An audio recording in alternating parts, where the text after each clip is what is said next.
Some changes are in the wind for the Foothills Landfill. The board for the regional district has approved a fee to drop off waste at the transfer station there, much as was the case when the Quinn Street station was still open.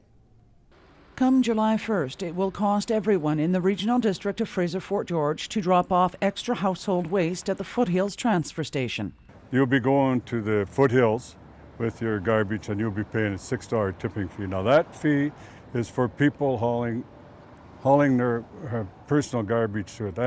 Now you got to remember that garbage is stuff that is generated over and above the garbage that is picked up at the curb.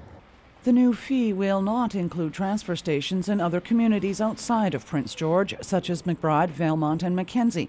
However, Councillor Cameron Stoltz says those residents pay for waste disposal differently.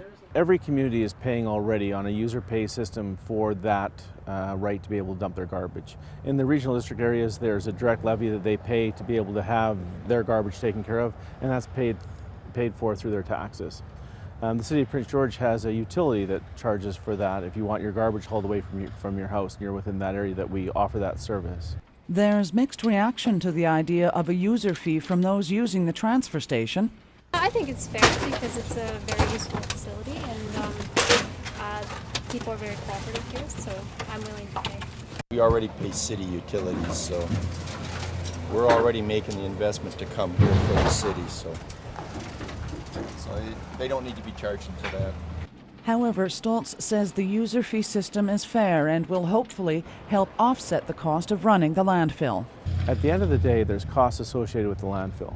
We have provincial regulations that we have to follow to make sure there's no contamination that comes out of it, that it's remediated, that there's closure costs associated with the landfill, and we have to cover those costs somehow.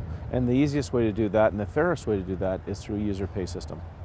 There are some who argue city residents already pay a fee for garbage collection via their utility bill. But Terry Burgess says Prince George is not unfairly subsidizing the rest of the regional district. I come from Area G and I got a very, very high tax base in Area G. So Area G does subsidize the rest of the regional district. And so does the city. I think city pays about 68% of the taxes. They don't subsidize the tipping fee. They more subsidize the running of the landfill. Burgess says the other side of that argument is that Prince George is also the largest contributor to the Foothills Landfill. Cheryl Jan, CKPG News.